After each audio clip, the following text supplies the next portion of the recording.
Hello students, आज के इस वीडियो लेक्चर में आपका स्वागत है। और आज हम कक्षा 10 का चैप्टर नंबर 3 द गंगा का पार्ट नंबर 3 पढ़ने जा रहे हैं। यदि आप में गंगा का पार्ट 1 और पार्ट 2 नहीं देखे हैं तो इस वीडियो के लिंक से जाकर के देख सकते हैं, तभी आज का यह चैप्टर आपको बेहतर ढंग से समझ में आएगा।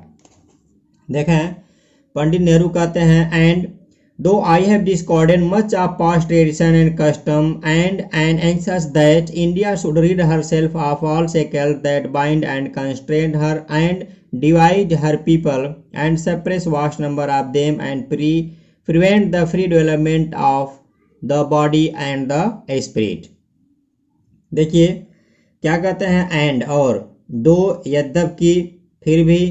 I have discarded मैंने त्याग दिया है, मच ऑफ पास्ट ट्रेडिशन का मतलब होगा काफ़ी प्राचीन परंपराओं को, ट्रेडिशन मीन्स होता है परंपरा, एंड कस्टम मतलब होता है रीति रिवाजों को, एंड और एंड एंक्सस और बताता है कि मैं आतुर हूँ, दैट कि इंडिया शुड रीड ऑफ का मतलब होता है छुटकारा पाना, भारत को छुटकारा पा लेना चाहिए, ऑफ ऑल सभी सैकल्स मतलब होता है जंजीर बंधन से, दैट जो बाइंड बांधती है, एंड कॉन्स्ट्रेंट कैद करती है रोकती है, हर अपने, एंड डिवाइड हर पीपल और अपने लोगों को बांटती है, एंड और सप्रेस रोकना दबाना, वास्ट नंबर ऑफ देम उनमें से बहुत ढेर सारे लोगों का, एंड प्रिवेंट रोक देती है the free development of body and the spirit, spirit मतलब होता है आत्मा, जो उनके शरीर और मानसिक विकास को रोक देती है। ऐसे रीति रिवाज, ऐसे परंपराओं को छोड़ देना चाहिए, ऐसा पंडित नेहरू कहते हैं। एक बार पुनः देख लें, कहते हैं कि यद्यपि मैंने काफ़ी प्राचीन परंपराओं और रीति रिवाजों के अधिकांश भागों को छोड़ दिया है, और मैं उत्सुक हूँ कि भारत स्वयं को उन सब बेड़ियों से मुक्त कर ले जो उसे बांधती है और जो है बाध्य करती है और उनके लोगों को विभाजित करती है, उनमें असंख्य का दमन करती है और आत्मा तथा शरीर के स्वतंत्र विकास को रोकती है। ऐसी विचारधाराओं को पंडित नेहरू कहते हैं कि मैंने त्याग दिया है, छोड़ दिया है। आप भी छोड़ दीजिए। जितनी भी हमारी रीति रिवाज और परंपराएं होती हैं वह सब गलत नहीं होते हैं, उसमें कुछ सही भी होते हैं। तो कुछ ऐसी परंपराएं, कुछ ऐसी रीति रिवाज जो हिंदुस्तान के लोगों को बांटने का काम करती है, हिंदुस्तान के लोगों के शारीरिक और मानसिक विकास को रोक देती है, जो लोगों को बांध देती है, तो ऐसे विचारधाराओं को, ऐसे रीति रिवाज को, ऐसे परंपराओं को पंडित नेहरू कहते हैं कि छोड़ देना चाहिए, क्योंकि कहते हैं मैंने भी इन्हें छोड़ दिया है। आगे देखें, दो यद्यपि आई सीक ऑल दिस, यद्यपि मैं यह सब चाहता हूँ, सीक का मतलब चाहना होगा यानी पाना भी होता है, एट फिर भी, आई डू नॉट विश फिर भी मैं नहीं चाहता हूँ, टू कट अलग करना, काट लेना, माई सेल्फ अपने आप को, ऑफ संबंध विच्छेद बता रहा है, फ्रॉम द पास्ट कंप्लीटली बता रहे हैं कि फिर भी मैं अपने आप को, जो अतीत है, जो हमारा गुजरा हुआ समय है, मैं स्वयं को संपूर्ण रूप से उस अतीत से अलग करना नहीं चाहता हूं। नेक्स्ट देखिए आगे क्या बता रहे हैं, आई एम प्राउड मुझे गर्व है, ऑफ दैट ग्रेट इनहेरिटेंस उस महान विरासत पर, उस महान उत्तराधिकार में प्राप्त वस्तु पर, दैट जो हैज बीन रही है, जो रही है, और एंड इज आवर्स और वह हमारी है, एंड आई एम कॉन्शियस और मैं उत्सुक हूँ, दैट की आई टू मैं भी, लाइक ऑल ऑफ अस हम सभी की तरह से, आई एम अ लिंक एक कड़ी हूँ, इन द अनब्रोकन चेन उस जो चेन है, जो कड़ी है, जो अनब्रोकन है, जो बिना टूटी हुई है, मैं भी आप ही लोगों की तरह से उसका एक लिंक हूँ। फिर देख लीजिए क्या कहते हैं, मुझे उस महान विरासत पर जो हमारी रही है और हमारी है, इस पर मुझे गर्व है और मुझे बोध है कि मैं भी सबकी तरह से उस अटूट कड़ी का एक अंग हूं जो भारत के प्राचीन अतीत के इतिहास से जुड़ी हुई है। आगे देखें क्या कहते हैं I would not break for, कहते हैं कि मैं उस कड़ी को नहीं तोड़ूंगा। फॉर का मतलब होगा यहाँ क्योंकि, आई ट्रेजर इट, क्योंकि मैं इसे संजो कर रखता हूं, मैं इसे बहुमूल्य मानता हूं। एंड और आई सीक इंस्पिरेशन फ्रॉम इट, मुझसे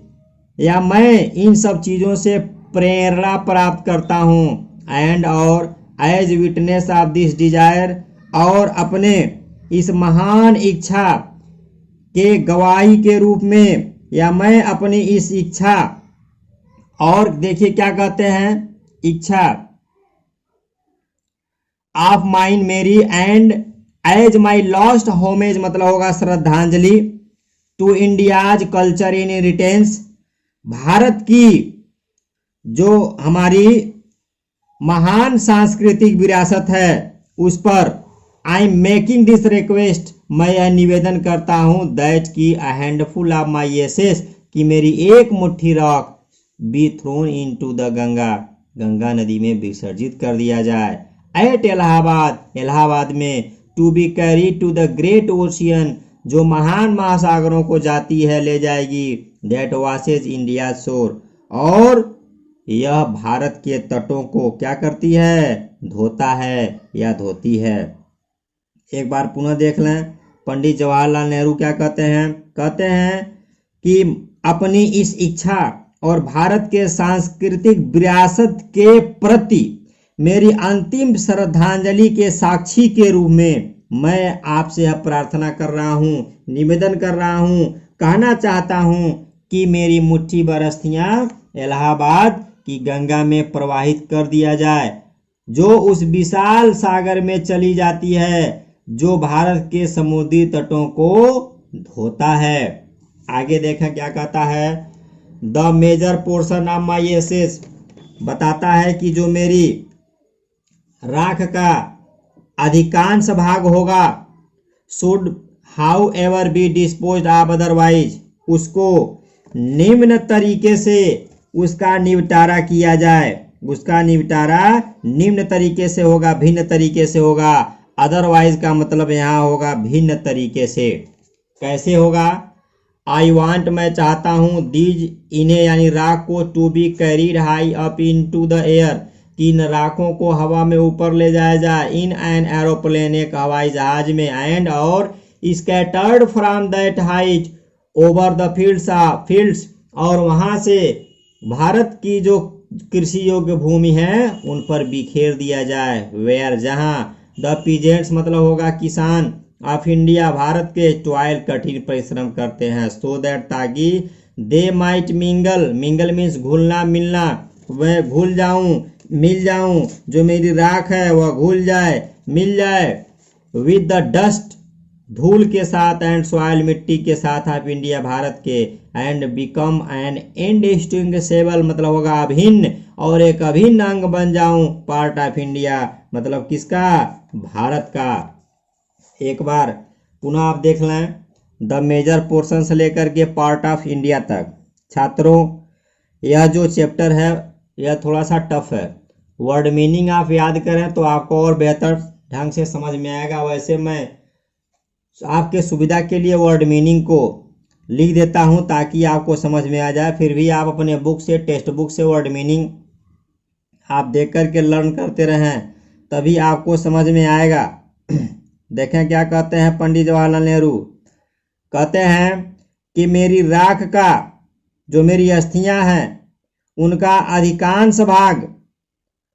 हवाई जहाज में रख करके ऊपर ले जाया जाए, और उस ऊंचाई से उन्हें, मेरे राखों को भारत के खेतों में बिखेर दिया जाए जहां भारत के किसान कठिन परिश्रम करते हैं, ताकि यह भारत की मिट्टी में मिल जाए और भारत का एक अभिन्न अंग बन जाए। क्या चीज, पंडित जवाहरलाल नेहरू की अस्थियां। पंडित जवाहरलाल नेहरू कहते हैं, जब मैं जीवित हूँ तो आपके दिल और दिमाग में हूँ। जब मैं मर जाऊं तो मैं अपने आप को इस हिंदुस्तान की मिट्टी में हर एक जगह पर समाहित करना चाहता हूँ। इसलिए मेरी बचे हुए राख को एरोप्लेन से हवा में ऊपर ले जा करके भारत के खेतों में उन जगहों पर बिखेर दिया जाए जहाँ पर भारत के किसान दिन और रात कठिन परिश्रम करते हैं। आगे देखें, I have written this will and testament. Pandit Nehru कहते हैं कि मैंने यह इच्छा पत्र और वसीयतनामा, टेस्टामेंट का मतलब होता है इच्छा पत्र और विल का मतलब होता है वसीयतनामा। जब कोई व्यक्ति अपने जीते जी कोई वसीयत बना देता है कि आफ्टर माय डेथ, मेरे मृत्यु के बाद मेरी संपत्ति का, मेरे प्रॉपर्टी का इस प्रकार से जो है बंटवारा किया जाएगा, ये किया जाएगा, वो किया जाएगा, तो उसे हम विल बोलते हैं। मैंने यह इच्छा पत्र और वसीयतनामा लिखा है इन न्यू दिल्ली, नई दिल्ली में, on the 21st day of June, अर्थात 21 जून, इन द ईयर 1944, अर्थात 21 जून 1954 को मैंने अपना यह इच्छा पत्र और वसीयतनामा लिखा है। तो स्टूडेंट्स, आज का यहाँ पर यह चैप्टर नंबर 3 द गंगा का समाप्त होता है। यदि आप मेरे चैनल पर नए हैं तो आपका स्वागत है। मेरे चैनल को आप सब्सक्राइब कीजिए, शेयर कीजिए, उन छात्रों के पास पहुंचाइए जो आपके मित्र हैं, जो इस समय जो है घर पर बैठे हुए हैं। तो छात्रों, आज के वीडियो में बस इतना ही। फिर हम मिलेंगे अगले वीडियो में।